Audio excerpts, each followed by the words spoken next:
Aujourd'hui, on va essayer de définir si le courtier en bourse Lynx est un courtier optimisé pour les Belges et est-ce que c'est un bon courtier pour un investisseur belge. Sachant que je suis un particulier comme toi en fait, pas un professionnel de l'investissement, un expert financier, encore moins un fiscaliste, donc je suis faillible, je ne suis pas forcément exhaustif. Si tu veux un tableau des avantages et des inconvénients de Lynx, etc. machin, tu tapes ça sur Google, tu vas trouver tout ce qu'il te faut. Ici, c'est l'avis d'un particulier, quelqu'un qui se met en fait dans la peau d'un investisseur belge qui se dit bah tiens, est-ce que Lynx c'est bien oui ou non? J'y connais rien et d'ailleurs moi-même j'étais pas sur Lynx, donc il fallait que je vois un petit peu comment ça fonctionne. J'ai trouvé un ami que j'ai interrogé lors d'une soirée, un interrogatoire, d'accord?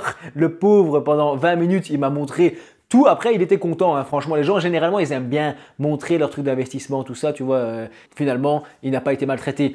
Et donc, j'en ai appris un peu plus sur Lynx. J'ai été faire mes propres recherches, évidemment. Je me suis vraiment mis dans la peau de quelqu'un qui veut tester ce courtier, qui veut voir à quoi ça ressemble. Et je vais te donner mon avis, ce que j'en ai retiré dans cette vidéo. Attention, qu'il n'y a aucun conseil d'investissement, aucune recommandation d'achat, de vente, de quoi que ce soit, de stratégie ou de courtier. D'ailleurs, j'ai aucun partenariat avec le courtier Lynx pour cette vidéo.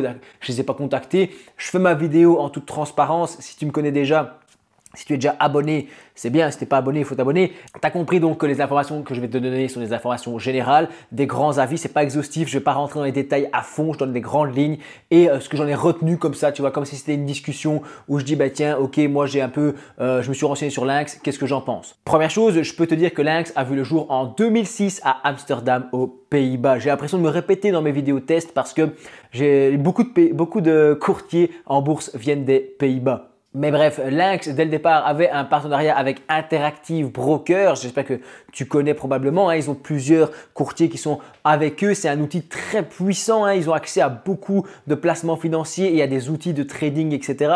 Truc qui personnellement ne m'intéresse pas des masses. Donc c'est encore une fois, c'est pour ça que cette vidéo est subjective parce que moi je suis un investisseur en bon père de famille, tu vois, je suis là, j'investis petit à petit sur du long terme. Peut-être qu'un trader aura un autre avis que moi sur certains courtiers. Donc c'est pour ça que j'insiste toujours que c'est subjectif. Et on va commencer par des avantages. Premier truc très important, c'est que Lynx apparemment s'occupe de la TOB, taxe sur les opérations boursières. Un système spécifique à la Belgique avec différents taux de TOB, 0,12%, 0,15%, non 0,35 pardon et 1,32. Ces taux de TOB qui sont applicables à différents types de produits selon différentes situations. C'est assez complexe. D'accord, la TOB, j'ai fait des vidéos sur le sujet. Si tu veux savoir comment ça marche et t'en occuper toi-même et comprendre comment aussi optimiser un peu ta fiscalité. Mais ce que tu dois retenir, c'est que Lynx s'occupe de la TOB. Est-ce qu'ils font jamais d'erreur? J'en sais rien. Des abonnés m'ont dit qu'eux n'avaient pas eu de soucis. Si tu es sur Lynx, donne-nous ton avis en commentaire. Parce que je fais aussi ces vidéos pour créer un peu des espaces de discussion entre investisseurs belges. Moi, j'étais assez frustré il y a quelques années quand j'ai vraiment commencé à investir de dire, tiens, il n'y a pas de contenu vraiment sur la Belgique, sur YouTube et sur Internet. Donc, j'ai pas trouvé de forum et tout ça. J'avais pas beaucoup d'amis dans le domaine. Et donc, je me suis dit, tu es un peu tout seul, c'est pas cool. Tandis qu'ici, j'essaie aussi de créer des espaces de discussion. Ceux qui sont sur Lynx, donnez-nous votre avis en commentaire, c'est intéressant. Mais donc, la TOB est gérée par Lynx. Et là, il ne faut pas se faire avoir parce que je dis pas que c'est bien ou pas bien, mais les courtiers qui gèrent la TOB ont tendance à mettre ça en avant pour les investisseurs belges comme argument marketing. Et ils ont raison. Le problème, c'est que ça cache, c'est l'arbre qui cache la forêt, c'est la pointe de l'iceberg immergé de la neige, tu as compris. Parce que le souci en Belgique, c'est qu'il y a aussi d'autres taxes que la TOB. Il y a la taxe Renders et ça, Lynx ne s'en occupe pas. C'est une taxe sur certains produits de taux ou fonds investissant dans des produits de taux. J'ai déjà fait une vidéo sur le sujet si tu veux aller voir. Lynx ne s'occupe pas non plus de tes dividendes. Et il y a fort à parier qu'il ne s'occupera pas de la taxe sur la plus-value. Une taxe qui devrait être mise en place en Belgique en 2026. Personnellement, ici, à l'heure où je fais cette vidéo, ce n'est pas encore en place, donc je ne vais pas trop en parler. Mais il y a fort à parier que si un courtier ne gère que la TOB, entre guillemets, ce qui est déjà pas mal du tout pour les Belges, malheureusement, le reste, il ne le gère pas forcément. Et encore une chose importante, c'est que comme c'est qu'un courtier étranger, tu ouvres un compte à l'étranger lorsque tu te connectes sur ce courtier. J'ai fait une vidéo qui s'appelle 3 déclarations en bourse en Belgique pour les investisseurs belges. Tu tapes ça, 3 déclarations en bourse Goteco, tu vas trouver directement. Et j'explique comment déclarer son compte au PCC de la BNB En Belgique, c'est obligatoire et puis chaque année dans sa déclaration fiscale, il faut déclarer ses comptes étrangers et tu devras le faire si jamais tu décides un jour d'ouvrir un compte Lynx. Et en relisant mes notes, je me rends compte qu'en fait, Lynx s'occupe partiellement des taxes sur les dividendes. C'était pas très clair sur le site, donc s'il y a des gens qui sont sur Lynx, dites-nous en commentaire ce que vous en pensez. Ils s'occupent de certains dividendes, mais pas des systèmes de convention de double taxation pour la Belgique, puisque tu sais que si tu prends des dividendes étrangers, genre américains, ben, ils peuvent être taxés aux États-Unis, puis retaxés à 30% en Belgique, donc ce serait un peu complexe. Et il y a moyen d'éviter une double taxation, mais ça, il faut le demander. Est-ce que Lynx s'en occupe? Je ne sais pas. Je t'ai dit que j'étais pas infaillible et je n'ai pas eu de contact avec Lynx. Enfin si, j'ai quand même eu des contacts puisque j'avais très envie de tester le service client. Pour moi, c'est un critère important. Je suis peut-être un peu d'ancienne école, mais j'aime bien parler à des humains. J'aime bien pouvoir dire, bah, tiens, j'ai un problème, je comprends pas un truc. Je vais poser la question à mon courtier. Ça doit être pour moi un partenaire de mon investissement. Encore une fois, c'est personnel. Peut-être qu'il y a des plus jeunes qui me diront, ouais non, moi les chatbots, j'aime bien, je comprends comment ça marche, j'ai pas besoin de tout ça. Ok, c'est possible. Moi, j'aime bien à l'ancienne avoir affaire à quelqu'un, quitte à payer un peu plus de frais, avoir affaire à un standardiste ou quelqu'un à qui je peux parler, qui peut me donner des infos et répondre à mes questions. Et bien pour Lynx, il y a des bureaux un petit peu partout et j'ai trouvé un numéro que j'ai appelé, j'ai posé 2-3 questions sur la Belgique. Ils m'ont dit ce que je viens de raconter ici, comme quoi ils s'occupaient de la TOB mais que c'était plus compliqué pour le reste. J'ai pas voulu lui faire perdre son temps, j'ai posé 2-3 questions. Mais en tout cas, l'important c'est qu'on m'a répondu et que j'ai su avoir un humain au téléphone. C'est con, mais c'est important. Deuxièmement, j'ai été voir leur FAQ qui est plutôt bien fichu. Il y a aussi un service de mail, mais ça, je t'avoue que je n'ai pas encore testé. Je n'ai pas envoyé de mail et tout ça pour faire des échanges de mail, puisque tu l'as compris, c'est une sorte de simulation. Mais je suis assez content, perso, pas fan des chatbots et compagnie. Mais bon, passons un petit peu au point négatif, puisque j'arrête pas de dire du bien des gens et ça, tu vois, ça me titille. Il faut que je dise des choses négatives.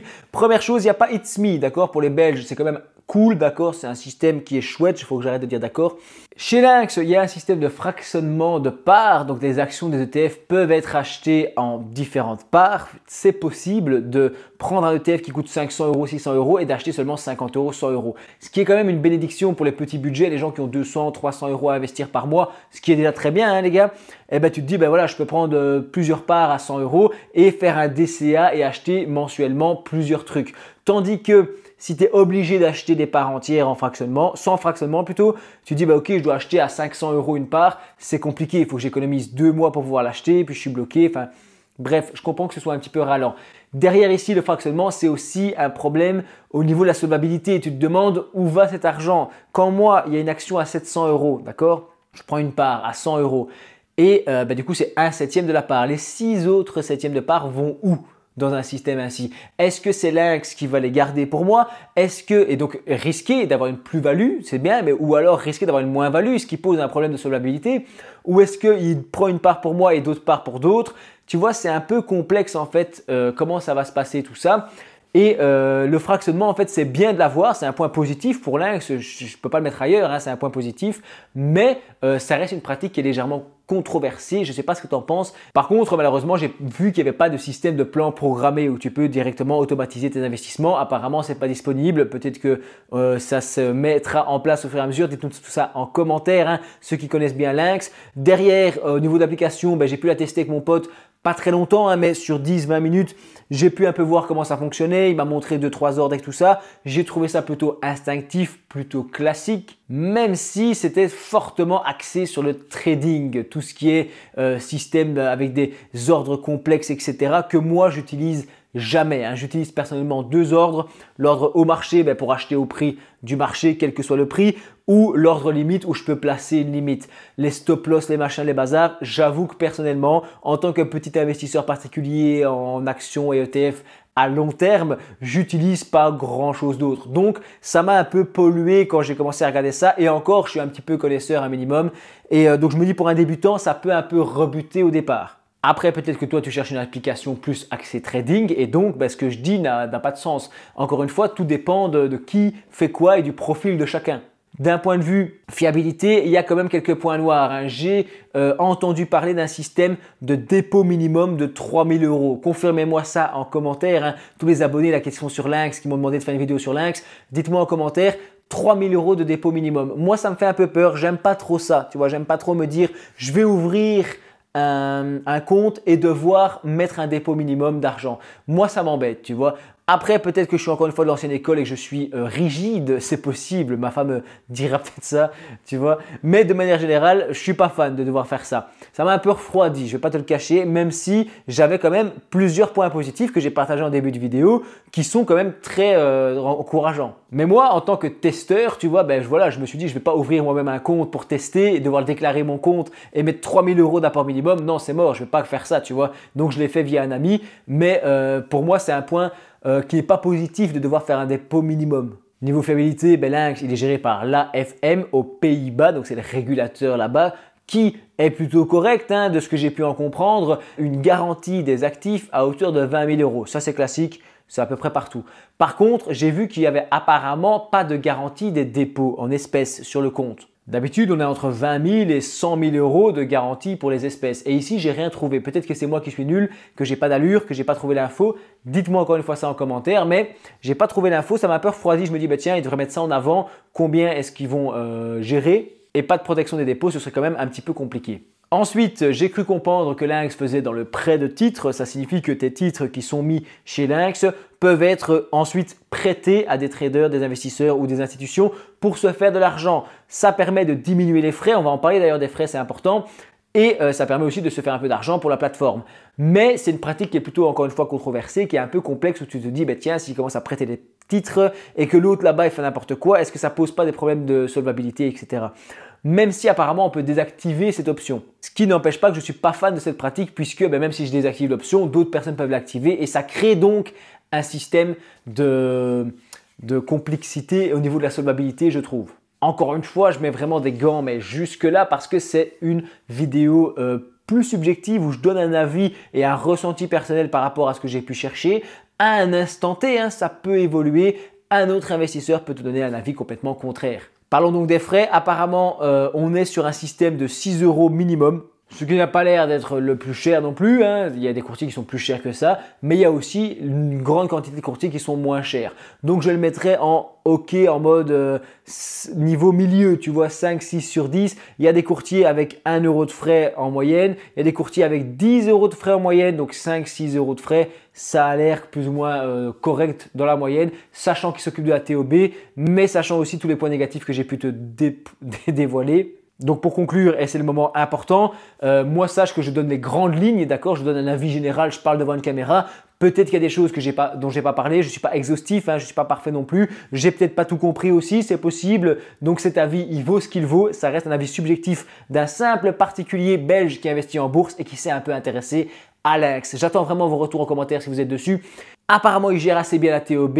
Derrière, il gère pas trop les autres taxes belges, donc ça pose un souci administratif. Derrière, on a des frais qui ont l'air corrects, 5-6 €, mais c'est plus cher que certains courtiers qui font des frais beaucoup plus bas. Il y a ce système d'apport minimum qui m'embête un petit peu, les prêts de titres qui existent et tout ça. Il y a d'autres points qui sont positifs, donc n'hésite pas à revoir cette vidéo, à en discuter avec les autres en commentaire, mais surtout et absolument, tu dois faire tes propres recherches. Va voir la structure des frais exacte sur le site du courtier Lynx, étudie tout ça, fais des recherches, tu as eu une idée générale ici. Si jamais tu te dis j'ai envie d'aller plus loin, il faut toi-même travailler là-dessus. Si tu veux voir d'autres vidéos pas parfaites, il y a ma playlist ici avec toutes les vidéos que j'ai fait sur l'investissement en bourse en Belgique. Je te dis merci d'avoir regardé ma vidéo jusqu'au bout.